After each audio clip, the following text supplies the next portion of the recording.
Hi, ನಮಸ್ಕಾರ. ಎಲ್ಲರಿಗೂ college ಶಿಕ್ಷಣ ಇಲಾಖೆಯ KLMS ಕಲಿಕಾ ನಿರ್ವಹಣಾ ವ್ಯವಸ್ಥೆಗೆ ಸ್ವಾಗತ.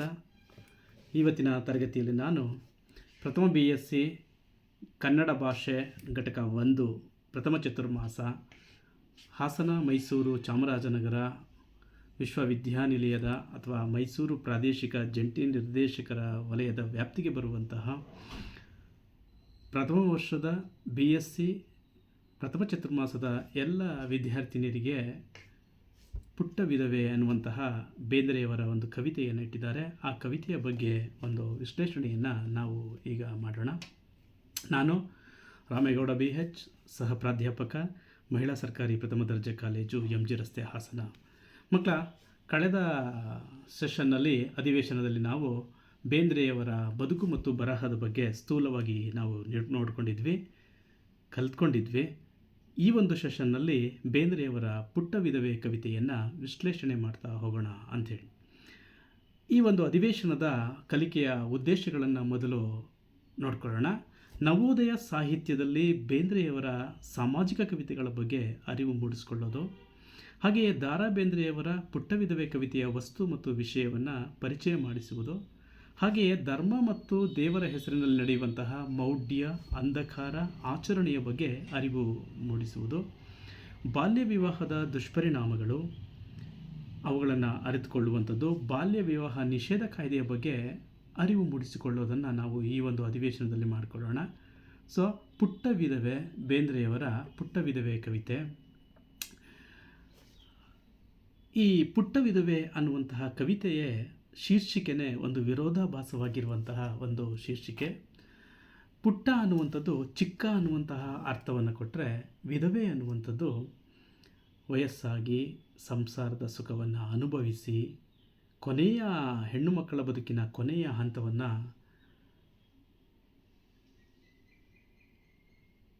ಹಂತವನ್ನು ಮಾತ್ರ ನಮಗೆ ತೋರ್ಪಡಿಸುವಂಥದ್ದು. ಆದರೆ ಬೇಂದ್ರೆಯವರು ಈ ಕವನಕ್ಕೆ ಪುಟ್ಟ ವಿಧವೆ ಎನ್ನುವಂತಹ ಹೆಸರನ್ನು ಇಡ್ತಾರೆ.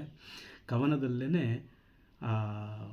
ಹೆಣ್ಣು ಮಗಳು ಅನುಭವಿಸುವಂತಹ, ಪುಟ್ಟ ವಿಧವೆಯಾಗಿ ಅನುಭವಿಸುವಂತಹ ಬಾಲ್ಯ ವಿವಾಹದ ದುಷ್ಪರಿಣಾಮಗಳು ಎಂಥದ್ದಿರಬೇಕು ಅನ್ನುವಂಥದ್ದನ್ನು ಆ ಶೀರ್ಷಿಕೆ ನಮಗೆ ಸೂಚ್ಯವಾಗಿ ತೋರಿಸ್ತಾ ಬರುತ್ತೆ. ಅದನ್ನು ನೋಡ್ತಾ ಹೋಗೋಣ. ಹಾಗೆಯೇ ಆಕೆ ಇದ್ದಳು ಕೂಸು ಈತನಿನ್ನೂ ಹುಡುಗ, ಆಕೆ ಇದ್ದಳು ಕೂಸು ಈತನಿನ್ನೂ ಹುಡುಗ, ಅವರ ತಾಯಿ ತಂದೆಗಳ ಹಿಗ್ಗು ಎಷ್ಟು, ಧರ್ಮದ ಹೆಸರಿನಲ್ಲಿ ಅವರ ಕೈಕೂಡಿಸಲು ಇವರಿಗೆ ಎನಿಸಿತು ಹರ್ಷ ಹಬ್ಬದಷ್ಟು, ಧರ್ಮದ ಹೆಸರಿನಲ್ಲಿ ಇವರ ಕೈಕೂಡಿಸಲು ಇವರಿಗೆ ಎನಿಸಿತು ಹರ್ಷ ಹಬ್ಬದಷ್ಟು ಅಂಥೇಳಿ. ಸೊ, ಮನೆಯಲ್ಲಿ ಚಿಕ್ಕ ಮಕ್ಕಳು, ಪಕ್ಕದಲ್ಲ ಚಿತ್ರದಲ್ಲಿ ನಾವು ಪುಟ್ಟ ವಿಧವೆಯ ಚಿತ್ರವನ್ನು ನಾವು ನೋಡ್ತಾ ಇದ್ದೀವಿ. ಪುಟ್ಟ ವಿಧವೆ ಆಡಬೇಕಾದಂತಹ ವಯಸ್ಸಿನಲ್ಲಿ ಕಾಡುವ ಅನೇಕ ಸಮಸ್ಯೆಗಳಿಗೆ ತುತ್ತಾಗ್ತಾಳೆ. ಮನೆಯವರ ಜವಾಬ್ದಾರಿಗಳು ಅಂತ ಅಂದಾಗ ತಂದೆ ತಾಯಿಗಳಿಗೆ ಮಗಳನ್ನು ಸಾಕಿ ಒಂದು ಒಳ್ಳೆಯ ವರನಿಗೆ ಕೊಟ್ಟು ಮದುವೆ ಮಾಡಬೇಕು ಅನ್ನುವಂಥದ್ದು ಮೊದಲ ಆಲೋಚನೆ ಅವ್ರಿಗೆ ಆಗಿರುತ್ತೆ. ಆದರೆ ನಮ್ಮ ಈ ಹಿಂದೆ ನಮ್ಮ ಸಂಸ್ಕೃತಿನಲ್ಲಿ ಮಗಳನ್ನು ಸೆರಗಿನಲ್ಲಿ ಕಟ್ಟಿಕೊಂಡಂಥ ಕೆಂಡದ ಹಾಗೆ ಅಂತ ಹೇಳಂತ ಇದ್ರು. ಆಕೆಯನ್ನು ವಯಸ್ಸಿಗೆ ಬರೋದಕ್ಕಿಂತ ಮುಂಚೆನೇ ಬಾಲ್ಯದಲ್ಲಿಯೇ ವಿವಾಹ ಮಾಡಿಬಿಡ್ತಾಯಿದ್ರು. ಬಾಲ್ಯ ವಿವಾಹವನ್ನು ಆ ಪದ್ಧತಿ ಎನ್ನುವಂಥದ್ದಿತ್ತು ಅಂಥೇಳಿ. ಇಂತಹ ಬಾಲ್ಯ ವಿವಾಹ ಪದ್ಧತಿಗೆ ಒಳಗಾಗುವಂತಹ ಪ್ರಕ್ರಿಯೆ, ಒಳಗಾಗಿ ಅದರ ದುಷ್ಪರಿಣಾಮಗಳನ್ನು ತನ್ನದಲ್ಲದ ತಪ್ಪಿಗೆ ತಾನು ಅನುಭವಿಸಲೇಬೇಕಾದಂತಹ ಒಂದು ವ್ಯವಸ್ಥೆಗೆ ಆ ಪುಟ್ಟ ಹುಡುಗಿ ಒಳಗಾಗೋದನ್ನು ನಾವು ನೋಡ್ತೀವಿ ಅಂಥೇಳಿ. ಸೊ, ಬೇಂದ್ರೆಯವರು ಪ್ರಾರಂಭ ಮಾಡ್ತಾರೆ, ಆಕೆ ಇದ್ದಳು ಕೂಸು ಈತನಿನ್ನೂ ಹುಡುಗ ಅಂಥೇಳಿ. ಅವಳು ಇನ್ನೂ ಚಿಕ್ಕ ಹುಡುಗಿ, ಅವನು ಕೂಡ ಹುಡುಗ. ಅವರ ತಂದೆ ತಾಯಿಗಳ ಹಿಗ್ಗು ಎಷ್ಟು ಅಂಥೇಳಿ. ಕೆಲವು ಕಡೆ ತೊಟ್ಟಿಲು ಮದುವೆಗಳನ್ನು ಮಾಡಿಬಿಡ್ತಾರೆ, ಮತ್ತು ಕೆಲವ್ರ ಕಡೆ ಇಂತಹ ಮಕ್ಕಳಿಗೆ ಇಂಥವರೇ ಅಂತ ಹೇಳಿ ನಮ್ಮ ಪೂರ್ವಜರು ಅಥವಾ ಹಿಂದೆ ಇದ್ದಂತಹ ನಂಬಿಕೆ, ಧರ್ಮಶಾಸ್ತ್ರದಲ್ಲಿ ನಂಬಿಕೆ ಇದ್ದಂತಹ ತಂದೆ ತಾಯಿಗಳು ಏನು ಮಾಡ್ತಾಯಿದ್ರು ಅಂತಂದರೆ, ಅವರು ಮಾತುಗಳನ್ನು ಮಾಡ್ಕೊಂಡ್ಬಿಡ್ತಿದ್ರು ಅಂಥೇಳಿ.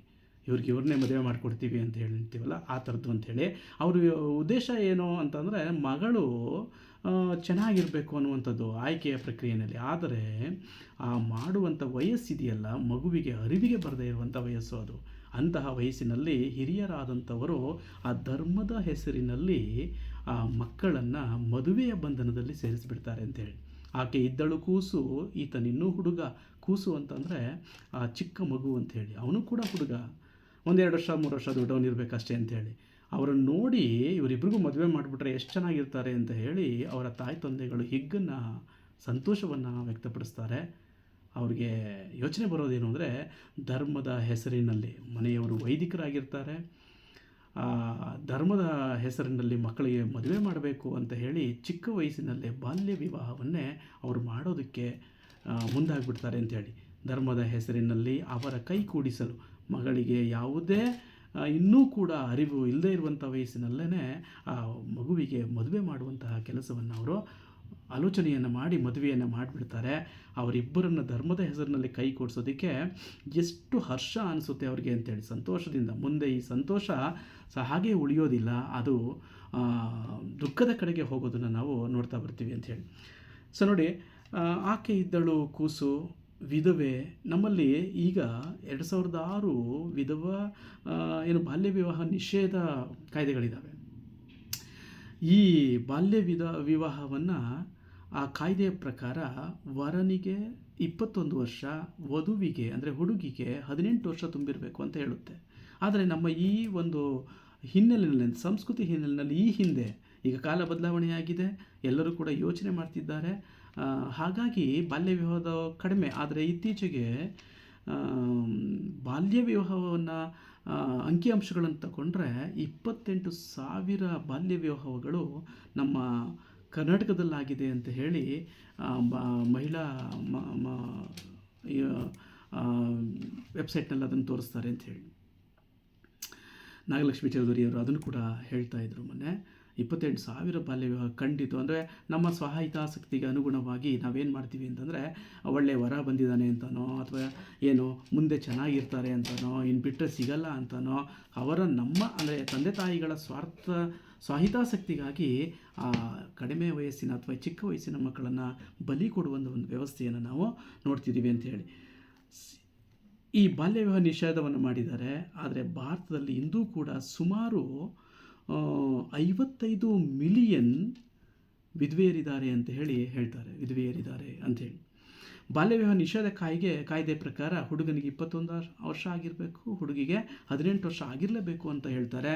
ಅದ್ರ ಒಳಗಡೆ ಆಗುವಂತಹ ಮದುವೆಯನ್ನು ನಾವು ಕಾನೂನಿನ ಪ್ರಕಾರ ಶಿಕ್ಷಾರ್ಹೆಗೆ ಒಳಪಡಿಸಬೇಕಾಗುತ್ತೆ ಅನ್ನುವಂಥ ಅರಿವು ಕೂಡ ಈಗ ನಾವು ತಿಳ್ಕೊಬೇಕಾಗಿದೆ ಅಂಥೇಳಿ.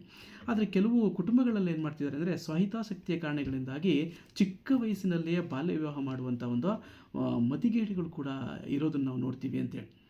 ಅವರ ಸ್ವಾರ್ಥಕ್ಕಾಗಿ ತಮ್ಮ ಏನೂ ಅರಿಯದ ಮಕ್ಕಳನ್ನು ಮದುವೆ ಮಾಡಿ ಅವರ ಬದುಕನ್ನು ಹೀನಾಯವಾಗಿ ಮಾಡುವಂಥದ್ದು, ದುಷ್ಪರಿಣಾಮಗಳನ್ನು ಎದುರಿಸುವ ಹಾಗೆ ಮಾಡುವಂಥದ್ದು ನಾವು ಗಮನಿಸಬಹುದು. ಅಂದರೆ ಈ ಹಿಂದೆ ಏನಿತ್ತು ಅಂದರೆ, ಧರ್ಮ, ಶಾಸ್ತ್ರ, ನಂಬಿಕೆ, ಆಚರಣೆ ಇವೆಲ್ಲವನ್ನು ಹಿನ್ನೆಲೆಯಾಗಿಟ್ಕೊಂಡು ಮುಗ್ಧ ಜೀವಗಳನ್ನು ಬಲಿ ಕೊಡುವಂಥ ಒಂದು ಪರಿಪಾಠ ನಮ್ಮ ಹಿಂದಿನ ಸಂಸ್ಕೃತಿ, ಅಂದರೆ ಹಿಂದಿನ ಕಾಲದಲ್ಲಿ ಅದು ನಡ್ಕೊಂಡು ಬರ್ತಾಯಿತ್ತು. ಆ ಒಂದು ಅಂಶಗಳನ್ನು ಇಟ್ಟುಕೊಂಡು ಆ ಕಡಿಮೆ ವಯಸ್ಸಿನಲ್ಲೇ ಮಕ್ಕಳಿಗೆ ಮದುವೆಗಳನ್ನು ಮಾಡಿದ್ರೆ ಅವ್ರಿಗೆ ಏನೆಲ್ಲ ತೊಂದರೆಗಳಾಗ್ತವೆ, ಆರೋಗ್ಯ ಸಮಸ್ಯೆಗಳಾಗ್ಬೋದು, ಇವುಗಳನ್ನು ಕೂಡ ಈ ಕವಿತೆಯಲ್ಲಿ ಅವರು ಚರ್ಚೆ ಮಾಡ್ತಾ ಬರ್ತಾರೆ. ಹಾಗಾಗಿ ಈ ಧರ್ಮ, ಶಾಸ್ತ್ರ, ನಂಬಿಕೆ, ಆಚರಣೆ ಇವುಗಳು ಮನುಷ್ಯನ ಶ್ರೇಯೋಭಿವೃದ್ಧಿಗಾಗಿ ಇರಬೇಕೇ ಹೊರತು ಅವರನ್ನು ಬಲಿ ತೆಗೆದುಕೊಳ್ಳೋದಕ್ಕೆ ಆಗಲಿ ಅವರಿಗೆ ತೊಂದರೆ ಕೊಡೋದಕ್ಕಾಗಿ ಇದ್ದರೆ ಅದು ನಿಜವಾಗಿ ಕೂಡ ಧರ್ಮ ಅಂತ ಅನ್ನಿಸ್ಕೊಳ್ಳಲ್ಲ ಅಂಥೇಳಿ. ಹೀಗಾಗಿ ಇಂತಹದ್ದೇ ಒಂದು ಚಿತ್ರಣ ಚಿಕ್ಕ ವಯಸ್ಸಿನಲ್ಲೇ ಧರ್ಮದ ಹೆಸರಿನಲ್ಲಿ ಮಕ್ಕಳನ್ನು ಮದುವೆ ಮಾಡಿ ಬಾಲ್ಯ ವಿವಾಹ ಪದ್ಧತಿಗೆ ಅವರನ್ನು ದೂಡಿ ಮುಂದೆ ಆರೋಗ್ಯದ ಸಮಸ್ಯೆ ಕೂಡ ಹೌದು. ಚಿಕ್ಕ ವಯಸ್ಸಿನಲ್ಲೇ ಮದುವೆ ಆದಾಗ ಅನೇಕ ಆರೋಗ್ಯದ ಸಮಸ್ಯೆಗಳು ಕೂಡ ಬರ್ತವೆ. ಅವೆಲ್ಲವನ್ನು ಎದುರಿಸುವಂತಹ ಹೊಣೆಗಾರಿಕೆ ನೇರವಾಗಿ ಆ ಚಿಕ್ಕ ಮಕ್ಕಳ ಮೇಲೆ ಬಿದ್ದುಬಿಡುತ್ತೆ ಅಂಥೇಳಿ. ಇಂತಹದ್ದೇ ಒಂದು ಚಿತ್ರಣ ಈ ಪುಟ್ಟ ವಿಧವೆ ಕವಿತೆಯಲ್ಲಿದೆ. ಆ ಇಬ್ಬರು ಚಿಕ್ಕ ಮಕ್ಕಳನ್ನು ಮದುವೆ ಮಾಡುವಂತಹ ತಂದೆ ತಾಯಿಗಳು ಸಂತೋಷದಿಂದ ಆ ಮಕ್ಕಳನ್ನು ಮದುವೆ ಮಾಡ್ತಾರೆ. ಆ ಹುಡುಗರನ್ನು ಅಥವಾ ಹುಡುಗಿಯರನ್ನು ಒಗ್ಗೂಡಿಸಿ ಆ ಮಗಳನ್ನು ಮದುವೆ ಮಾಡಿಕೊಟ್ಟು ತಮ್ಮ ತಂದೆ ತಾಯಿಯ ಭಾರವನ್ನು ಕಳೆದುಕೊಳ್ಳಬೇಕಾದಂಥ ಒಂದು ಆಲೋಚನೆ ಅಂತ ಹೇಳೇ ಅದನ್ನು ಗುರುತಿಸ್ತಾ ಬರ್ತಾರೆ ಅಂಥೇಳಿ. ಧರ್ಮದ ಹೆಸರಿನಲ್ಲಿ ಮದುವೆ ಮಾಡಿದ್ರು ಅನ್ನುವಂಥದ್ದನ್ನು ಈ ಒಂದು ಮೊದಲ ಪದ್ಯದಲ್ಲಿ ಅವರು ಹೇಳ್ತಾರೆ. ಪದಗಳ ಅರ್ಥ ನೋಡಿದ್ರೆ ಕೂಸು ಅಂದರೆ ಮಗು, ಹಿಗ್ಗು ಅಂದರೆ ಸಂತೋಷ, ಕೈ ಕೂಡಿಸು ಅಂದರೆ ಮದುವೆ ಮಾಡೋದು ಅಂತೇಳಿ ಬಾಲ್ಯ ವಿವಾಹ ನಿಷೇಧ ಕಾಯ್ದೆ 2006ರಲ್ಲಿ ಕೂಡ ಗಂಡು ಹೆಣ್ಣಿಗೆ ವಯಸ್ಸನ್ನು ಅದು ನಿಗದಿಪಡಿಸುತ್ತೆ ಅಂಥೇಳಿ. ಸೊ ಪಕ್ಕದಲ್ಲಿ ಬಾಲ್ಯ ವಿವಾಹವನ್ನು ಮಾಡಿ ಅದರ ದುಷ್ಕೃತ್ಯಕ್ಕೆ ಬಲಿಯಾಗಿರುವಂಥ ಹೆಣ್ಣು ಮಗಳು ಬಾಲ್ಯ ವಿಧವೆಯಾಗಿ ಯೋಚನೆ ಮಾಡ್ತಾ ದುಃಖದಲ್ಲಿರುವಂಥ ಚಿತ್ರವನ್ನು ಕೂಡ ನಾವು ಗಮನಿಸ್ಬೋದು ಅಂತೇಳಿ. ಹಾಗೆಯೇ ಮುಂದಿನ ಒಂದು ಇದಕ್ಕೆ ಹೋಗೋಣ.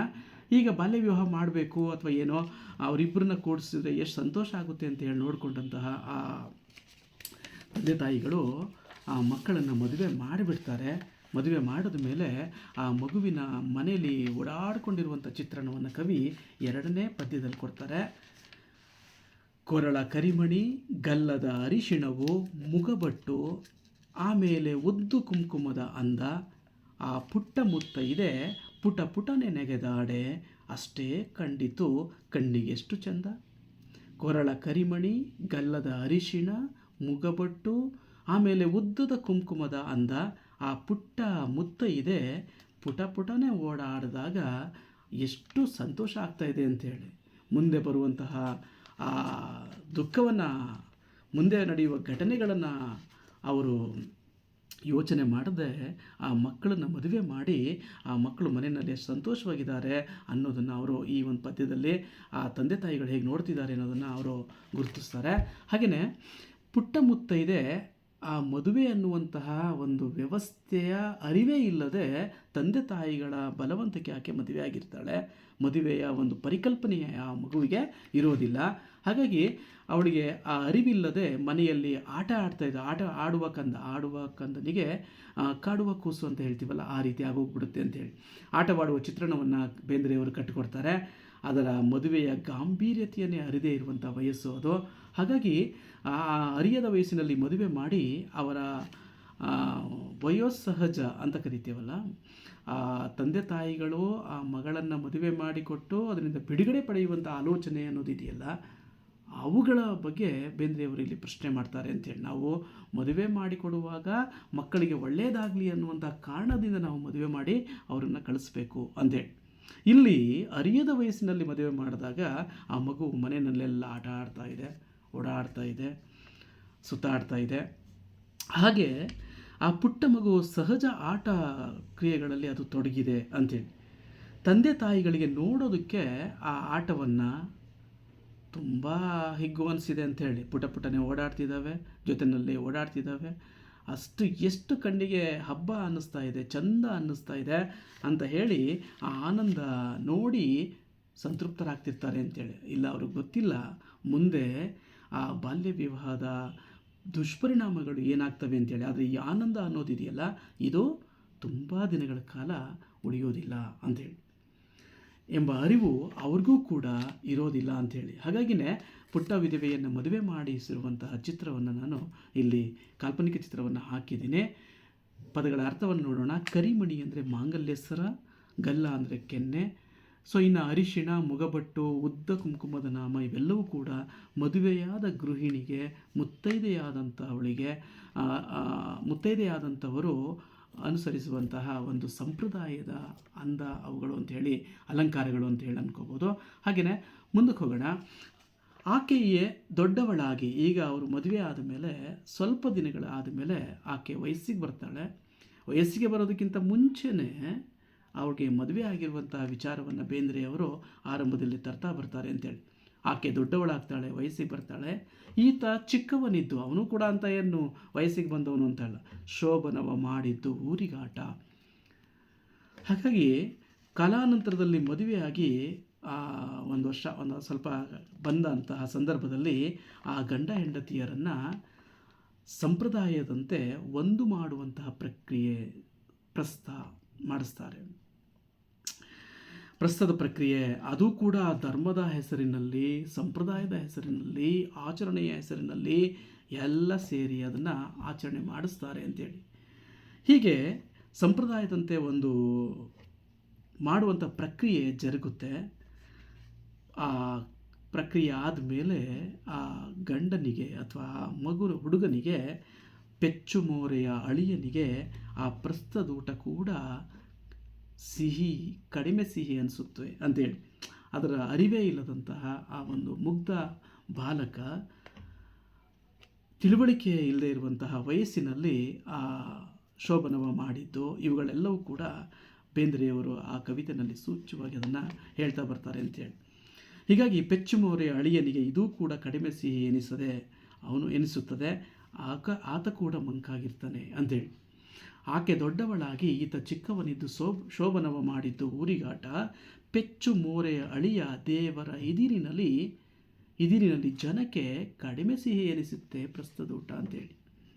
ಹಾಗಾಗಿ ಅವನಿಗೂ ಕೂಡ ದೊಡ್ಡವಳಾಗೋದಂದರೆ ವಯಸ್ಸಿಗೆ ಬರುವಂಥದ್ದು, ಪೆಚ್ಚು ಮೋರೆ ಅಂದರೆ ಮಂಕು ಕವಿದಂತಹ, ಸಪ್ಪೆ ಮುಖ ಹಾಕಿಕೊಂಡಂಥ ಅಥವಾ ಆಸಕ್ತಿಯನ್ನು ಕಳೆದುಕೊಂಡಂತಹ ಒಂದು ಸ್ಥಿತಿ ಅಂತ ಹೇಳಿ ನಾವು ಅನ್ಕೋಬಹುದು ಅಂಥೇಳಿ ಹೇಳ್ಬೋದು. ಹಾಗೆಯೇ ಕವಿತೆಯ ಮುಂದಿನ ಭಾಗದಲ್ಲಿ ಆ ಪುಟ್ಟ ವಿಧವೆ ಈಗಾಗಲೇ ಶೋಭನವ ಮಾಡಿದ್ದಾರೆ, ಪ್ರಸ್ತುತ ಆಗಿದೆ. ಅದಾದ 1 ವರ್ಷದ ಒಳಗೆ ಅವಳ ಬದುಕು ಏನಾಗುತ್ತೆ ಅನ್ನುವಂಥದ್ದನ್ನು ಮುಂದಿನ ಕವಿತೆಯಲ್ಲಿ ಬೇಂದ್ರೆಯವರು ಕಟ್ಟಿಕೊಡ್ತಾರೆ. ವರ್ಷವೆಂಬುದರ ಒಳಗೆ ಚೊಚ್ಚಿಲದ ಸಂಭ್ರಮವು ದೈವದಾಟವು ಎಂದಿತು ಇಡೀ ಊರು. ಮಗನು ಬಂದಿರೆ ಇಹಕ್ಕೆ, ತಂದೆ ಏರಿದ ಪರಕೆ, ಕ್ಷೀರಸಾಗರವಾಯಿತು ಉಪ್ಪು ನೀರು ಅಂತೇಳಿ. ಬರೀ ಮದುವೆ ಶೋಭನ ಆಗಿ 1 ವರ್ಷದ ಒಳಗೆ ಚೊಚ್ಚಲ ಸಂಭ್ರಮ. ಅದು ಆ ಚೊಚ್ಚಲ ಸಂಭ್ರಮದಲ್ಲೇ ಆಗ್ತಾನೆ ವಯಸ್ಸಿಗೆ ಬರ್ತಾ ಇರುವಂತಹ ಆ ಹೆಣ್ಣು ಮಗಳು, ಆಗ್ತಾನೆ ಮದುವೆ ಆಗಿರುವಂತಹ ಅಂದರೆ ಬಾಲ್ಯ ವಿವಾಹವಾಗಿರುವಂತಹ ಅವರ ಜೋಡಿ, ಆದರೆ ಅವರ ಆರೋಗ್ಯ ಸಮಸ್ಯೆ ಏನಿತ್ತೋ ಅಥವಾ ಅದನ್ನು ಕವಿ ಹೇಳ್ತಾರೆ. ಅಂದರೆ ಏನಾಗ್ಬೋದು ಅಂತೇಳಿ, ವರ್ಷ ಅನ್ನುವುದರೊಳಗೆ ಚೊಚ್ಚಿಲದ ಮೊದಲ ಸಂಭ್ರಮ, ಆಕೆ ಗರ್ಭಿಣಿ ಆಗ್ತಾಳೆ. ಇಡೀ ಊರೆಲ್ಲ ಅಯ್ಯೋ ಒಳ್ಳೆಯದಾಯಿತು, ದೇವರ ಲೀಲೆ ಅದು, ದೇವರ ಆಟ ಅದು ಅಂತ ಹೇಳಿ ಎಲ್ಲ ಹರಿಸ್ತಾರೆ. ಗರ್ಭಿಣಿಯಾಗಿದ್ದಾಳೆ, ಮಗುವಾಗುತ್ತೆ ಅಂತೇಳಿ. ಆ ಸಂಭ್ರಮ ಕೆಲವೇ ನಿಮಿಷಗಳು ಅಥವಾ ಕೆಲವೇ ದಿನಗಳವರೆಗೆ ಮಾತ್ರ ಇರುತ್ತೆ ಅಂತೇಳಿ. ಮಗನು ಬಂದಿರೆ ಇಹಕ್ಕೆ, ತಂದೆ ಏರಿದ ಪರಕೆ ಅಂತೇಳಿ. ಮಗ ಭೂಮಿಗೆ ಬಂದ ತಕ್ಷಣವೇ, ಇಹ ಅಂದರೆ ಭೂಮಿ ಅಂತೇಳಿ ಅಥವಾ ಈ ಲೋಕ, ತಂದೆ ಏರಿದ ಪರಕ್ಕೆ ಆ ಹುಡುಗ ಮದುವೆಯಾದಂತಹ ಆ ಪುಟ್ಟ ವಿಧವೆ ಇದ್ದಾಳಲ್ಲ, ಆ ಪುಟ್ಟ ಮಗುವಿನ ಗಂಡನನ್ನು ಕಳ್ಕೊತಾಳೆ, ಗಂಡ ತೀರ್ಕೊತಾನೆ. ತಂದೆ ಏರಿದ ಪರಕ್ಕೆ ಕ್ಷೀರಸಾಗರವಾಯಿತು ಉಪ್ಪು ನೀರು, ಅಮೃತದ ಕಡಲಾಗಿರಬೇಕಾದಂಥದ್ದು ಈಗ ಆ ಸಂಸಾರದ ರುಚಿ ಏನಾಗ್ತಾ ಇದೆ, ಉಪ್ಪಾಗ್ತಾ ಇದೆ, ಬೇಸರ ತರಿಸ್ತಾ ಇದೆ ಅಂತೇಳಿ. ಮದುವೆಯಾಗಿ ಪ್ರಸ್ತವೆಲ್ಲ ಮುಗಿದ 1 ವರ್ಷದೊಳಗಡೆ ಚೊಚ್ಚಲ ಗರ್ಭಿಣಿ ಆಗ್ತಾಳೆ. ಗರ್ಭಿಣಿ ಆಗಿದ್ದು ಕೂಡ ಅವರಿಗೆ ಒಂದು ದೈವದಾಟ ಅಂತ ಅನಿಸುತ್ತೆ ಅಂತೇಳಿ. ಏಕೆಂದರೆ ಧರ್ಮ, ದೇವರು, ಸಂಪ್ರದಾಯ ಇವುಗಳನ್ನೇ ಹೊದ್ದಿಕೊಂಡಿರುವಂಥ ಒಂದು ಸಂಸ್ಕೃತಿಯ ಮನೆತನ ಅದು ಅಂತೇಳಿ. ಅದನ್ನು ಕೂಡ ಗರ್ಭಿಣಿಯಾಗಿದ್ದು ಕೂಡ ಅದು ದೈವಲೀಲೆ, ದೇವರಾಟ ಅಂತ ಹೇಳೆಲ್ಲ ಅವರು ಕೊಂಡಾಡ್ತಾರೆ ಇಡೀ ಊರು ಅಂತೇಳಿ. ಆದರೆ ಏನು, ಚಿಕ್ಕ ವಯಸ್ಸಿನಲ್ಲಿ ಮದುವೆಯಾದ ಪ್ರಯುಕ್ತ ಮಗನು ಬಂದಿರೆ ಇಹಕ್ಕೆ, ತಂದೆ ಏರಿದ ಪರಕೆ, ಆರೋಗ್ಯದಲ್ಲಿ ಏರುಪೇರಾಗುತ್ತೆ. ಅದರ ಪರಿಣಾಮವಾಗಿ ಮಗು ಅಂದರೆ ವರ ಇಹಲೋಕವನ್ನು ತ್ಯಜಿಸ್ತಾನೆ. ಅನಾಥಳಾಗ್ತಾಳೆ ವಿಧವೆ ಆಗ್ತಾಳೆ. ಅಮೃತದ ಸಾಗರದ ಹಾಗೆ, ಹಾಲಿನ ಕಡಲಿನ ಹಾಗೆ ಇರಬೇಕಾದಂತಹ ಸಂಸಾರ ಉಪ್ಪು ನೀರಾಗಿ ಆಕೆಯ ಬದುಕಿಗೆ ಪರಿಣಮಿಸುತ್ತೆ ಅಂತೇಳಿ. ನೋಡಿ, ಇಲ್ಲಿವರೆಗೆ ಆ ಊರಿನ ಜನ, ಆ ತಂದೆ ತಾಯಿಗಳು ಎಲ್ಲರೂ ಕೂಡ ಆ ಹುಡುಗಿಯೇ ಮಾಡಿದ್ದು ದೈವಲೀಲೆ, ಶಾಸ್ತ್ರ, ಸಂಪ್ರದಾಯ ಅಂತ ಮಾತಾಡ್ತಿದ್ದವರು ಮುಂದೆ ಆಕೆಯ ಬದುಕಿಗೆ ಬರುವಂತಹ ಈ ದುರ್ಘಟನೆಗಳಿದೆಯಲ್ಲ, ಅದನ್ನು ನೇರವಾಗಿ ಎದುರಿಸಬೇಕಾದಂತಹ ಒಂದು ಪರಿಸ್ಥಿತಿ ಆ ಮಗುವಿಗೆ ಮಾತ್ರ, ಅಂದರೆ ಪುಟ್ಟ ವಿಧವೆಗೆ ಮಾತ್ರ ಬರ್ತಾ ಹೋಗುತ್ತೆ ಅಂತೇಳಿ. ಹೀಗಾಗಿ ಅಮೃತ ಸಾಗರವಾಗಿ ಅಂದರೆ ಕ್ಷೀರಸಾಗರವಾಗಿರುವ ಸಂಸಾರ ಈಗ ಉಪ್ಪು ನೀರು ಆಗಿಬಿಡುತ್ತೆ. ಸಂತೋಷ ಕರಗಿ ಸಂಕಟದ ಬದುಕು ಇಲ್ಲಿಂದ ಆಕೆಗೆ ಆರಂಭ ಆಗ್ತಾ ಬರುತ್ತೆ ಅಂಥೇಳಿ. ಹೀಗಾಗಿ ಆ ಗಂಡ ಸತ್ತಂತಹ ಶವವನ್ನು ಸಂಸ್ಕಾರ ಮಾಡ್ತಾ ಇರುವಂಥದ್ದು, ಚಿತೆಗೆ ಏರಿಸ್ತಾ ಇರುವಂಥ ಚಿತ್ರವನ್ನು ಕೂಡ ಕಾಲ್ಪನಿಕ ಚಿತ್ರವನ್ನು ಕೂಡ ನಾನು ಹಾಕಿದ್ದೀನಿ, ನೀವು ಅದನ್ನು ನೋಡ್ಬೋದು ಅಂತೇಳಿ. ಅಂದರೆ ಏನೂ ಅರಿಯದ ವಯಸ್ಸಿನಲ್ಲಿ ಮದುವೆಯಾಗಿ ಗಂಡನನ್ನು ಕಳೆದುಕೊಂಡು ವಯಸ್ಸಿನ ಯೌವನದ ಏರುಗತಿನಲ್ಲಿ ಬೆಳೀತಾ ಇರುವಂಥ ಒಬ್ಬ ಹುಡುಗಿ ಮುಂದೆ ಏನೆಲ್ಲ ಅನುಭವಿಸ್ಬೇಕಾಗುತ್ತೆ ಅನ್ನುವಂಥದ್ದನ್ನು ಈ ಸಾಲುಗಳು ನಮಗೆ ಕಟ್ಕೊಡ್ತಾ ಬರ್ತವೆ ಅಂತೇಳಿ. ಇನ್ನು ಗಂಡ ತೀರ್ಕೊಂಡಾಯಿತು, ಇನ್ನು ಮಗು ಒಂದಿದೆ, ಮಗುವಾದರೂ ಉಳಿಯುತ್ತಾ ಆಸರೆಯಾಗಿ ಅಂತ ನೋಡೋದಾದರೆ ಅದು ಕೂಡ ಕೆಲವೇ ದಿನಗಳಲ್ಲಿ ತಂದೆ ಹಿಡಿದ ಹಾದಿಯನ್ನೇ ಹಿಡಿದು ಬಿಡುತ್ತೆ ಅಂಥೇಳಿ. ಅಂದರೆ ತಂದೆ ಅಕಾಲ ಮರಣಕ್ಕೆ ತುತ್ತಾದರೆ ಮಗು ಕೂಡ ದುರದೃಷ್ಟವಶಾತ್ ಅದು ಕೂಡ ತಂದೆ ಹಿಡಿದ ಹಾದಿ ಒಂದೆರಡು ದಿನದಲ್ಲಿ ಕೂಸು ಕೂಡ ಹಿಡಿಯುತ್ತೆ. ತಾಯಿಗೆ ಉಳಿದಿದ್ದೇನು? ಮೈ ಗೋರಿಯಲ್ಲಿ ಮಡಗಿ ಜೀವನವಾಯಿತು ಜೇನು ಹುಳ ಉಳಿದಂತೆ ಕಳೆದು ಜೇನು ಅಂತೇಳಿ. ತಂದೆ ಹಿಡಿದ ಹಾದಿ ಅಂದರೆ ಈಗಾಗಲೇ ತಂದೆ ತೀರ್ಕೊಂಡಿದ್ದಾರೆ, ಅದೇ ಹಾದಿಯನ್ನು ಕೇವಲ ಒಂದೆರಡು ದಿನ, ಇನ್ನೂ ಕೂಡ ಆ ಸದ್ಗತಿನೇ ಆಗಿಲ್ಲ ತಂದೆಗೆ, ಅಥವಾ ತಿಥಿ ಮಾಡ್ತೀವಲ್ಲ, ಉತ್ತರ ಕ್ರಿಯಾದಿ ಮಾಡ್ತೀವಲ್ಲ, ಅದೇ ಆಗಿಲ್ಲ. ಆದರೆ ಮಗು ಕೂಡ ಆ ತಂದೆಯ ದಾರಿಯನ್ನೇ ಹಿಡಿದು ಸತ್ತೋಗಿದೆ ಅಂಥೇಳಿ. ತಂದೆಯ ಹಿಡಿದ ಹಾದಿ ಒಂದೆರಡು ದಿನದಲ್ಲಿ ಕೂಸು ಹಿಡಿಯಿತು, ತಾಯಿಗೆ ಉಳಿದಿತು ಏನು? ಹಾಗಾದರೆ ತಾಯಿಗೆ ಏನು ಉಳಿದಿದೆ? ಆಸರೆಯಾಗಿರಬೇಕಾದಂಥವರು, ಮುಂದೆ ಜೀವನಕ್ಕೆ ಊರುಗೋಲಾಗಬೇಕಾದಂಥವರು, ಎರಡೂ ಜೀವಗಳು ನಾಶ ಆಗೋಗಿದೆ, ಸಾವನ್ನು ಅಪ್ಪಿದ್ದಾವೆ. ಆಕೆ ಜೀವಂತ ಶವವಾಗಿದ್ದಾಳೆ ಅಂಥೇಳಿ. ಜೀವಂತ ಶವವಾಗಿದ್ದಾಳೆ. ಜೀವನ ಅಂದ್ರೇನು ಅನ್ನುವಂಥದ್ದನ್ನು ಈಗ ಆಕೆ ನಿಜವಾಗಿ ಕೂಡ ಅನುಭವಿಸ್ಬೇಕಾಗಿದೆ ಅಂಥೇಳಿ. ಅರ್ಥವಾಗುವ ವೇಳೆಗೆ, ಜೀವನ ಅಂದ್ರೇನು ಅಂತ ಅರ್ಥವಾಗುವ ವೇಳೆಗೆ ಜೀವಕ್ಕೆ ಆಸರೆಯಾದಂತಹ, ಜೀವಗಳನ್ನೇ ಕಳೆದುಕೊಂಡಂತಹ ಪುಟ್ಟ ವಿಧವೆಯ ಸ್ಥಿತಿ ಆಕೆ ಯೋಚನೆ ಮಾಡ್ತಾಳೆ. ಬದುಕಿದ್ದಾಳೆ, ಆದರೆ ಹೇಗಿದ್ದಾಳೆ ಅಂದರೆ ಜೀವಂತ ಶವವಾಗಿದ್ದಾಳೆ ಅಂತೇಳಿ. ಅದನ್ನೇ ಹೇಳ್ತಾರೆ, ಮೈ ಗೋರಿಯಲ್ಲಿ ಮಡಗಿ ಜೀವನವಾಯಿತು ಅಂಥೇಳಿ. ಜೀವಂತ ಶವವಾಗಿ ಆಕೆ ಕಾಣಿಸ್ತಾ ಬರ್ತಾಳೆ ಅಂಥೇಳಿ. ಯಾವುದರಲ್ಲೂ ಕೂಡ ಆಸಕ್ತಿ ಇಲ್ಲದೆ ಈ ರೀತಿಯ ಬದುಕಿಗೆ ಕಾರಣ ಏನು, ಯಾರು ಕಾರಣರು ಅಂತೇಳಿ ಅರಿವಿಲ್ಲದ ವಯಸ್ಸಿನಲ್ಲಿ ಮದುವೆ ಮಾಡಿ ಈ ರೀತಿಯ ಒಂದು ಬದುಕಿನ ಕಷ್ಟ ಕಾರ್ಪಣ್ಯಗಳಿಗೆ ಈಡೇರಿಸುವಂತಹ ಜವಾಬ್ದಾರಿ ಅಥವಾ ನಿರ್ವಹಿಸಬೇಕಾದಂತಹ ಆ ಹೊಣೆಗಾರಿಕೆಯನ್ನು ಹೊರಬೇಕಾದಂತಹ ಒಂದು ಪರಿಸ್ಥಿತಿ ಈಗ ಆ ಪುಟ್ಟ ವಿಧವೆಗೆ ಬಂದುಬಿಟ್ಟಿರುತ್ತೆ ಅಂಥೇಳಿ. ಜೀವನ ಎರಡನ್ನೂ ಕೂಡ ಕಳ್ಕೊಂಡಂಥ ಒಂದು ಹತಾಶ ಸ್ಥಿತಿನಲ್ಲಿ ಆ ಪುಟ್ಟ ವಿಧವೆಯ ಬದುಕು ಸಾಗ್ತಾ ಇರುತ್ತೆ. ಹೀಗಾಗಿ ಅದನ್ನು ಕವಿ ಒಂದು ಉಪಮೆಯಲ್ಲಿ ಹೇಳ್ತಾರೆ, ಜೇನು ಹುಳ ಉಳಿದಂತೆ ಕಳೆದು ಜೇನು ಅಂಥೇಳಿ. ಜೇನು ಹುಳಗಳೇ ಇಲ್ಲದೆ ಇರುವಂಥ ಗುಡಿಗೆ ಅಂದ್ರೆ ಬೆಲೆ ಇರುತ್ತಾ, ಸಿಹಿ ಇರುತ್ತಾ, ಅಥವಾ ಯಾರಾದ್ರು ಹೆದರ್ತಾರಾ? ಈ ಥರದ್ದೆಲ್ಲ ಅಂಶಗಳನ್ನು ಆ ಮಾತುಗಳು ನಮಗೆ ಕಟ್ಕೊಡ್ತಾ ಬರ್ತವೆ ಅಂಥೇಳಿ.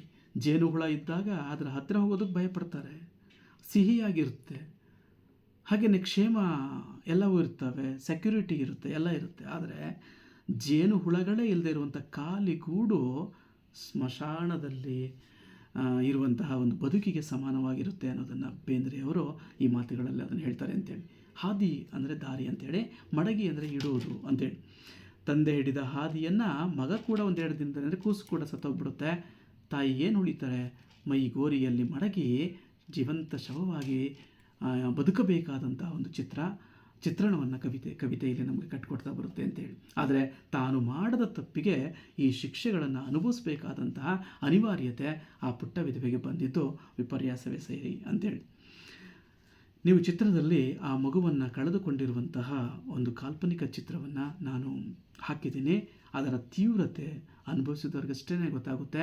ಆ ಮಗ ಮತ್ತು ಗಂಡನನ್ನು ಕಳೆದುಕೊಂಡು ಏಕಾಂಗಿಯಾಗಿ ಜೀವನವನ್ನು ಅನುಭವಿಸಬೇಕಾದಂತಹ ಅನಿವಾರ್ಯತೆ ಈಗ ಪುಟ್ಟ ವಿಧವೆಗೆ ಬಂದಿದೆ ಅಂಥೇಳಿ. ಸೊ ಈ ಒಂದು ಜೀವಂತ ಶವವಾಗಿದ್ದಾಳೆ ಆಕೆ. ಇಂತಹ ಬದುಕು ಯಾರಿಗಾಗ ಬದುಕಬೇಕು? ಹಾಗಾದರೆ ಇಂತಹ ಬದುಕಿಗೆ ಏನಾದರೂ ಬೆಲೆ ಇದೆಯಾ ಅಂತ ಹೇಳಿ ಯೋಚನೆ ಮಾಡ್ತಾಳೆ ಅಂಥೇಳಿ. ಜೇನು ಹುಳ ಉಳಿದಂತಹ ಜೇನುಗೂಡಿಗೆ ಬೆಲೆಯುಂಟೆ? ಜೇನು ಸಿಹಿಯೂ ಇಲ್ಲ, ಜೇನಿನಂತಹ ಒತ್ತಟ್ಟಿನ ಜೀವನ ಕೂಡ ಆಕೆಗೆ ಇಲ್ಲ ಅನ್ನುವಂತಹ ಮಾತುಗಳನ್ನು ಈ ಒಂದು ಪದ್ಯದಲ್ಲಿ, ಸಾಲುಗಳಲ್ಲಿ ಅವರು ಹೇಳ್ತಾರೆ. ಮಕ್ಕಳ, ಇವತ್ತಿನ ಕವಿತೆಯಲ್ಲಿ, ಇವತ್ತಿನ ಒಂದು ಪುಟ್ಟ ವಿಧವೆ ಸಾಹಿತ್ಯದಲ್ಲಿ ನಾವು ಏನನ್ನು ಕಲ್ತ್ಕೊಂಡ್ವಿ ಅನ್ನೋದಾದರೆ, ನವೋದಯ ಸಾಹಿತ್ಯದಲ್ಲಿ ಬೇಂದ್ರೆಯವರ ಸಾಮಾಜಿಕ ಕವಿತೆಗಳ ಮಹತ್ವ, ಅವರು ಅನೇಕ ಸಾಮಾಜಿಕ ಕವಿತೆಗಳನ್ನು ಬರೆದಿದ್ದಾರೆ. ನಾನು ಮುಂದಿನ ಸೆಷನಲ್ಲಿ ಅದ್ರ ಬಗ್ಗೆ ನಾನು ಮಾತಾಡ್ತೀನಿ, ಯಾವ್ಯಾವ ಸಾಮಾಜಿಕ ಕವಿತೆಗಳಿದ್ದಾವೆ ಮತ್ತು ಅದನ್ನು ಹೇಗೆ ಚರ್ಚೆ ಮಾಡಿದ್ದಾರೆ. ಹಾಗೆಯೇ ಈಗ ಕುಡುಕಾಂಚನ ಆಗಿರ್ಬೋದು, ಹಾಗೆಯೇ ಅನ್ನಾವತಾರ ಆಗಿರ್ಬೋದು, ಭೂತಾವಿಯ ಚೊಚ್ಚಲ ಮಗ ಆಗಿರ್ಬೋದು, ಇತ್ಯಾದಿ ಕವನಗಳಲ್ಲಿ ಈ ಪುಟ್ಟ ವಿಧವೆ ಆಗಿರ್ಬೋದು, ಆ ನವೋದಯ ಸಾಹಿತ್ಯದ ಏನು ದೃಷ್ಟಿಧೋರಣೆಗಳಿತ್ತು ಅಂತ ಹೇಳ್ತೀವಲ್ಲ, ಅದನ್ನು ಮೀರಿ ಸಾಮಾಜಿಕ ಸಮಸ್ಯೆಗಳತ್ತ ಅವರು ಮುಖ ಮಾಡ್ತಾರೆ ಅಂತ ಹೇಳಿ. ನವ್ಯರು ಏನು ಆರೋಪ ಮಾಡ್ತಿದ್ರಲ್ಲ, ಆ ಆರೋಪ ಹೊರತಾಗಿರುವಂತಹ ಕವಿತೆಗಳನ್ನು ಕೂಡ ನಮ್ಮ ಬೇಂದ್ರೆ, ಕುವೆಂಪು, ಮಾಸ್ತಿಯವರ ಕಥೆಗಳಲ್ಲಿ ನಾವು ಕಾಣಬಹುದು ಅಂಥೇಳಿ. ಅಂತಹ ಸಾಮಾಜಿಕ ಕವಿತೆಗಳ ಮಹತ್ವ ಇದು ಕೂಡ ಒಂದು. ಪುಟ್ಟ ವಿಧವೆ ಒಂದು ಬಾಲ್ಯ ವಿವಾಹದ ಬಗ್ಗೆ ಅರಿವು ಮೂಡಿಸುವಂತಹ ತಂದೆ ತಾಯಿಗಳ ಜವಾಬ್ದಾರಿ ಏನು ಅನ್ನೋದನ್ನು ತಿಳಿಸ್ಕೊಡುವಂತಹ ಒಂದು ಕವನ ಇದು. ಹಾಗಾಗಿ ನವೋದಯ ಸಾಹಿತ್ಯದಲ್ಲಿ ಬೇಂದ್ರೆಯವರ ಸಾಮಾಜಿಕ ಕವಿತೆಗಳ ಮಹತ್ವ ಏನು ಅಂದರೆ ಪುಟ್ಟ ವಿಧವೆ ಕೂಡ ಒಂದು ಅಂಥೇಳಿ ಅರಿವು ಮೂಡಿಸ್ತಾರೆ. ಸಮಾಜದಲ್ಲಿ ಏನು ನಡೀತಾ ಇತ್ತು, ನಾವು ಹೇಗಿರಬೇಕಿತ್ತು ಅನ್ನುವಂಥದ್ದನ್ನು ಬೇಂದ್ರೆಯವರು ಈ ಕವಿತೆಯನ್ನು ಕಟ್ಕೊಡ್ತಾರೆ ಅಂತೆ.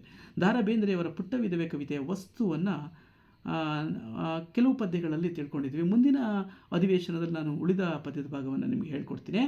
ಧರ್ಮ ಮತ್ತು ದೇವರ ಹೆಸರಿನಲ್ಲಿ ನಡೆಯುವಂತಹ ಮೌಢ್ಯ, ಅಯ್ಯೋ ದೇವರು ಮಾಡಿದ್ದು, ಧರ್ಮ ಮಾಡಿದ್ದು, ಅಥವಾ ಅವಳು ಹಣೆಯಲ್ಲಿ ಬರೆದಿದ್ದು, ಇವೆಲ್ಲದಕ್ಕೂ ಮೂಲ ಕಾರಣ ಯಾರು ಅಂದರೆ ತಂದೆ ತಾಯಿಗಳು ಅಂಥೇಳಿ. ಅಂದರೆ ಹಿರಿಯರು, ನಮ್ಮ ಧರ್ಮದ ಪ್ರಕಾರ ನಾವು ಈಗ ಮಾಡಬೇಕು, ಈ ವಯಸ್ಸಲ್ಲಿ ಆಗಿರಬೇಕು, ಈ ಥರದ್ದೆಲ್ಲ ನಂಬಿಕೆಗಳಿತ್ತಲ್ಲ, ಈ ನಂಬಿಕೆಗಳನ್ನು ಅವರು ಇದರಲ್ಲಿ ಪ್ರಶ್ನೆ ಮಾಡ್ತಾ ಹೋಗ್ತಾರೆ ಅಂತೇಳಿ. ಆ ಧರ್ಮ ಅನ್ನುವಂಥದ್ದು ಎಲ್ಲ, ಅಂದರೆ ಧರ್ಮ ಆಗಿರಲಿ ಅಥವಾ ದೇವರಾಗಿರಲಿ ಅಥವಾ ಯಾವುದೇ ಆಗಿರಲಿ, ನಮಗೆ ಅನುಕೂಲಕರವಾಗಿದ್ದರೆ ಮಾತ್ರ ಅದು ಧರ್ಮ ಅಂತ ಅನ್ನಿಸ್ಕೊಳ್ಳುತ್ತೆ ಅಂಥೇಳಿ. ಅದಕ್ಕೆ ಕುವೆಂಪು ಹೇಳ್ತಾರೆ, ಎದೆಯ ದನಿಗೂ ಮಿಗಿಲಾದ ಶಾಸ್ತ್ರವಿಹುದೇನು ಅಂಥೇಳಿ.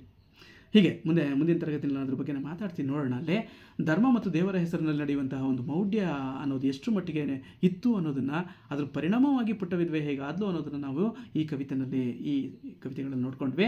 ಹಾಗೆಯೇ ಅಂಧಕಾರದಲ್ಲಿ ನಡೆಯುವಂತಹ ಅರ್ಥಹೀನ ಆಚರಣೆಯ ಬಗ್ಗೆ ಅರಿವು ಮೂಡಿಸ್ಕೋಬೇಕು ಅಂಥೇಳಿ. ಯಾವತ್ತೋ ಏನೋ ಇದೆ ಅನ್ನುವಂತಹ ಅದಿದೆಯಲ್ಲ, ಅದನ್ನೇ ಈಗ ಅಪ್ಪ ಹಾಕಿದ ಆಲದ ಮರ ಅಂತ ಹೇಳಿ ನಾವು ನೇಣು ಹಾಕೊಳ್ಳೋಕ್ಕಾಗಲ್ಲ. ಯಾವುದು ಸತ್ಯ, ಯಾವುದು ಸುಳ್ಳು ಅನ್ನೋದನ್ನು ನಾವು ಅರಿತ್ಕೋಬೇಕಾಗುತ್ತೆ ಅಂತೇಳಿ, ತಿಳ್ಕೋಬೇಕಾಗುತ್ತೆ.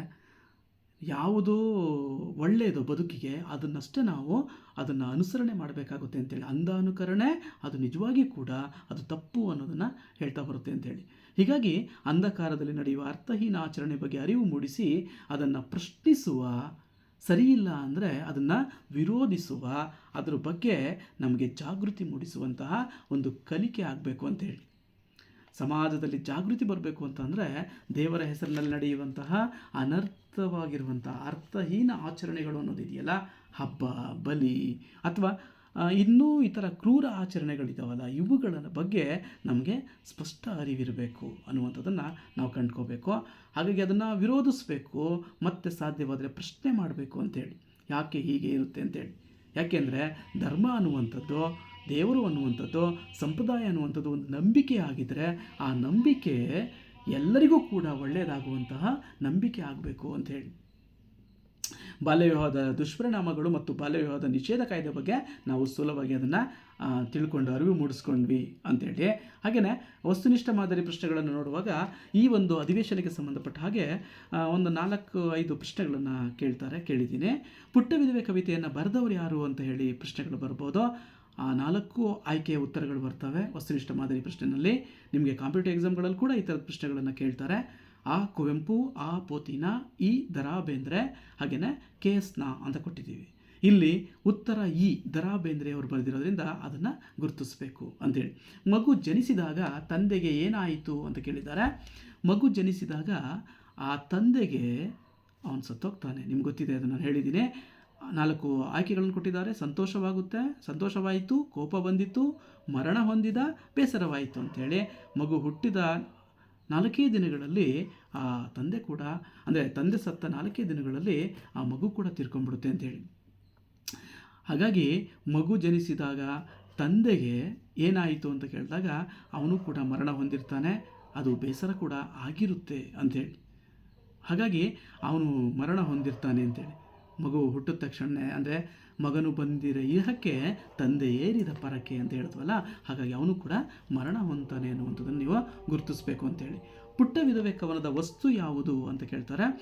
ಅದು ಬಾಲ್ಯ ವಿವಾಹದ ದುಷ್ಪರಿಣಾಮಗಳನ್ನು ಹೇಳುವಂತಹ ಒಂದು ಕವಿತೆ ಅದು. ಎರಡನೇದು ಪ್ರಕೃತಿ ವರ್ಣನೆ, ಮದುವೆಯ ಸಂಭ್ರಮ ಮತ್ತು ಶವ ಸಂಸ್ಕಾರ ಅಂತ ಹೇಳ್ತಾರೆ. ಅದರಲ್ಲಿ ಮುಖ್ಯವಾದದ್ದು ಬಾಲ್ಯ ವಿವಾಹದ ದುಷ್ಪರಿಣಾಮಗಳನ್ನು ಹೇಳೋದಾಗಿರೋದ್ರಿಂದ ನಾವು ಅದನ್ನು ಗುರುತಿಸಬೇಕಾಗುತ್ತೆ ಅಂತೇಳಿ. ಕ್ಷೀರಸಾಗರದಂತಹ ಬದುಕು ಏನಾಗುತ್ತೆ ಅಂತ ಕೇಳಿದ್ದಾರೆ. ಸುಂದರವಾಯಿತು, ಉಪ್ಪು ನೀರಾಯಿತು, ನದಿ ನೀರಾಯಿತು, ಆನಂದದಾಯಕವಾಯಿತು ಅಂತ ಹೇಳ್ಕೊಟ್ಟಿದ್ದಾರೆ. ಇಲ್ಲಿ ಉಪ್ಪು ನೀರಾಯಿತು ಅನ್ನುವಂಥದ್ದನ್ನು ನಾವು ಗುರುತಿಸಬಹುದು ಅಂಥೇಳಿ. ಹಾಗೆಯೇ ವಸ್ತುನಿಷ್ಠ ಮಾದರಿ ಪ್ರಶ್ನೆಗಳಿಗೆ ಇನ್ನೊಂದು ಮುಂದೆ ಹೋಗೋದಾದರೆ, ಕೈಕೂಡಿಸು ಅನ್ನುವಂಥ ಪದದ ಅರ್ಥ ಏನು ಅಂತ ಕೇಳಿದ್ದಾರೆ. ಕೈಕಟ್ಟು, ಕೈ ಬಿಚ್ಚು, ಕೈ ಕತ್ತರಿಸು, ಹಾಗೆ ಮದುವೆ ಮಾಡು ಅಂತ ಕೊಟ್ಟಿದ್ದಾರೆ. ಕೈ ಕೂಡಿಸು ಅಂತ ಅಂದರೆ ಒಬ್ಬರನ್ನೊಬ್ಬರು ಮದುವೆ ಮಾಡುವಂಥದ್ದು ಅಂಥೇಳಿ, ಅಂದರೆ ವಿವಾಹವಾಗುವಂಥದ್ದು. ಇಲ್ಲಿ ಬಾಲ್ಯ ವಿವಾಹ ಆಗುತ್ತೆ ಅನ್ನೋದನ್ನು ನಾವು ಗಮನಿಸಬೇಕು ಅಂತೇಳಿ. ಹಾಗೆ ತಂದೆ ಸತ್ತ ಒಂದೆರಡು ದಿನಕ್ಕೆ ಮಗುವಿಗೆ ಏನಾಯಿತು, ತಂದೆ ಸತ್ತ ಮೇಲೆ ಮಗು ಕೂಡ ಮರಣ ಹೊಂದುತ್ತೆ. ಗೊತ್ತಿದೆ ನಿಮಗೆ. ದುಃಖವಾಯಿತು, ಮರಣ ಹೊಂದಿತು, ಮೂರ್ಛೆ ಹೋಯಿತು, ಏನೂ ಆಗಲಿಲ್ಲ ಅಂತ ಕೊಟ್ಟಿದ್ದಾರೆ. ಇಲ್ಲಿ ಮಗು ಕೂಡ ಸಾಯುತ್ತೆ. ಉತ್ತರ ಆ ಮರಣ ಹೊಂದಿತು ಅನ್ನೋದನ್ನು ನೀವು ಗುರುತಿಸಬೇಕು ಅಂಥೇಳಿ. ವಸ್ತುನಿಷ್ಠ ಮಾದರಿ ಪ್ರಶ್ನೆಯ 5-6 ಪ್ರಶ್ನೆಗಳಿಗೆ ನಾನು ಉತ್ತರದ ಕೊಟ್ಟಿದ್ದೀನಿ. ಮೊದಲನೇದಕ್ಕೆ ದ ರಾ ಬೇಂದ್ರೆ ಮರಣ ಹೊಂದಿದ ಬಾಲ್ಯ ವಿವಾಹದ ದುಷ್ಪರಿಣಾಮಗಳನ್ನು ಹೇಳುವಂಥದ್ದು. ಉಪ್ಪು ನೀರಾಗ್ಬಿಡುತ್ತೆ ಇಡೀ ಸಂಸಾರ, ಮದುವೆ ಮಾಡು ಅನ್ನುವಂಥದ್ದು ಆಗಿರುತ್ತೆ. ಮರಣ ಹೊಂದಿತ್ತು ಅಂಥೇಳಿ, ಕೈ ಕೂಡು ಅಂದರೆ ಮದುವೆ ಮಾಡು ಅಂಥೇಳಿ. ಹಾಗೆಯೇ ಈ ಒಂದು ಅಧಿವೇಶನಕ್ಕೆ ನೀವು ಹೆಚ್ಚಿನ ಓದಿಗಾಗಿ ವಿನಯ ಅಂಬಿಕಾತನಯ ದತ್ತ ಅವರ ಆಯ್ದ ಕವನಗಳು, ಸಂಪಾದಕರು ವಾಮನ ಬೇಂದ್ರೆ, ಅದರಲ್ಲಿ ಕವಿತೆಗಳ ಬಗ್ಗೆ ಮಾತಾಡಿದ್ದಾರೆ, ಅದನ್ನು ನೀವು ಗಮನಿಸ್ಕೋಬೋದು. ಹಾಗೆಯೇ ಕನ್ನಡ ಸಾಹಿತ್ಯ ಸಂಸ್ಕೃತಿ ಕೋಶ ಡಾಕ್ಟರ್ ಚಿ ಸಿ ನಿಂಗಣ್ಣ ಬೇಂದ್ರೆಯವರ ಬಗ್ಗೆ ಅರಿವು ಮೂಡಿಸ್ಕೋಬೋದು. ಬಾಹತ್ತರ ಅಂತೇಳಿ ಅವರ ಮಗನಾದಂಥ ವಾಮನ ಬೇಂದ್ರೆಯವರ ಸಂಪಾದಕತ್ವದಲ್ಲಿರುವಂಥ ಒಂದು ಕೃತಿಯನ್ನು ಕೂಡ ನಾವು ನೋಡ್ಬೋದು. ಹಾಗೆ ಅಂತರ್ಜಾಲ ಮಾಹಿತಿನಲ್ಲಿ ನೀವು ಇಂಟರ್ನೆಟ್ಟಲ್ಲಿ ಕೂಡ ಬೇಂದ್ರೆಯವರ ಬಗ್ಗೆ ಹೆಚ್ಚಿನ ಮಾಹಿತಿ ತಿಳ್ಕೊಬೋದು. ಕನ್ನಡ ವಿಕಿಪೀಡಿಯಾ, ಚಾಟ್ GPT ಇತ್ಯಾದಿ ಸಮೂಹ ಮಾಧ್ಯಮಗಳಲ್ಲಿ ಇವತ್ತಿನ ಆನ್ಲೈನ್ ಇದೆಯಲ್ಲ, ಆ ಸಮೂಹ ಮಾಧ್ಯಮಗಳಲ್ಲೂ ಕೂಡ ನೀವು ಅವುಗಳ ಬಗ್ಗೆ ಹೆಚ್ಚಿನ ಓದನ್ನು ಪಡ್ಕೋಬೋದು. ಕೊನೆಯದಾಗಿ ಧನ್ಯವಾದಗಳು. ರಾಮೇಗೌಡ BH ಸಹ ಪ್ರಾಧ್ಯಾಪಕರು, ಕನ್ನಡ ವಿಭಾಗದ ಮುಖ್ಯಸ್ಥರು, ಮಹಿಳಾ ಸರ್ಕಾರಿ ಪ್ರಥಮ ದರ್ಜೆ ಕಾಲೇಜು MG ರಸ್ತೆ, ಹಾಸನ. ನಾನು ಮುಂದಿನ ಅಧಿವೇಶನದಲ್ಲಿ ನಿಮ್ಮನ್ನು ಭೇಟಿಯಾಗ್ತೀನಿ ಮಕ್ಕಳ. ಈ ಒಂದು ಅಧಿವೇಶನದಲ್ಲಿ ನೀವು ಚೆನ್ನಾಗಿ ಅರ್ಥಕೊಂಡಿದ್ದೀರಿ ಅಂತ ಹೇಳಿ ಅನ್ಕೋತೀನಿ. ಜೊತೆಗೆ ಇನ್ನೊಂದು ಸೆಷನ್ನಲ್ಲಿ ಪುಟ್ಟ ವಿಧಿಯ ಉಳಿದ ಪದ್ಯಗಳನ್ನು ನಾನು ವಿಶ್ಲೇಷಣೆ ಮಾಡ್ತಾ ಬರ್ತೀನಿ. ಈ ಒಂದು ಅಧಿವೇಶನಕ್ಕೆ ಸಂಬಂಧಪಟ್ಟ ಹಾಗೆ ಅಧ್ಯಯನ ಸಾಮಗ್ರಿನಲ್ಲಿ ನಾನು ಈ ಅಧಿವೇಶನಕ್ಕೆ ಸಂಬಂಧಪಟ್ಟ ಹಾಗೆ ಅಧ್ಯಯನ ಸಾಮಗ್ರಿಯನ್ನು ನಾನು ಹಾಕಿರ್ತೀನಿ ಈ LMS ವೆಬ್ಸೈಟಲ್ಲೇ. ನೀವು ಅದನ್ನು ಅಲ್ಲಿ ಸಂದರ್ಭಗಳನ್ನು ಬರೆಯೋದು ಹೇಗೆ, 5 ಮಾರ್ಕಿನ ಪ್ರಶ್ನೆಗಳನ್ನು ಬರೆಯೋದು ಹೇಗೆ, 10 ಮಾರ್ಕಿನ ಪ್ರಶ್ನೆಗಳನ್ನು ಏನು ಬರ್ತವೆ, ಇವುಗಳ ಬಗ್ಗೆ ಮಾಹಿತಿ ಕೊಟ್ಟಿದ್ದೀನಿ. ನೀವು ಅದನ್ನು ಸ್ಟಡಿ ಮೆಟೀರಿಯಲಲ್ಲಿ ಅಥವಾ ಅಧ್ಯಯನ ಸಾಮಗ್ರಿನಲ್ಲಿ ಹೋಗಿ ಅದನ್ನು ಡೌನ್ಲೋಡ್ ಮಾಡಿಕೊಂಡು ಹೆಚ್ಚಿನ ಓದನ್ನು ಬಳಸ್ಕೋಬೋದು. ಅಲ್ಲಿ ಪ್ರಮುಖ ಅಂಶಗಳಿದೆ, ಅವುಗಳನ್ನು ಸೇರಿಸಿಕೊಂಡು ನೀವು ಬೇಂದ್ರೆಯವರ ಈ ಪುಟ್ಟ ವಿಧವೆ ಕವನದ ಬಗ್ಗೆ ನೀವು ಅಧ್ಯಯನ ಮಾಡ್ಬೋದು ಅಂತ ಹೇಳ್ತಾ ಈ ಒಂದು ಅಧಿವೇಶನವನ್ನು ಮುಗಿಸ್ತಾ ಇದ್ದೀನಿ. ನಮಸ್ಕಾರ. ಮುಂದಿನ ಅಧಿವೇಶನದಲ್ಲಿ ಉಳಿದ ಪುಟ್ಟ ವಿಧೆಯ ಪದ್ಯವನ್ನು ವಿಶ್ಲೇಷಣೆ ಮಾಡ್ತಾನೆ. ನಮಸ್ಕಾರ.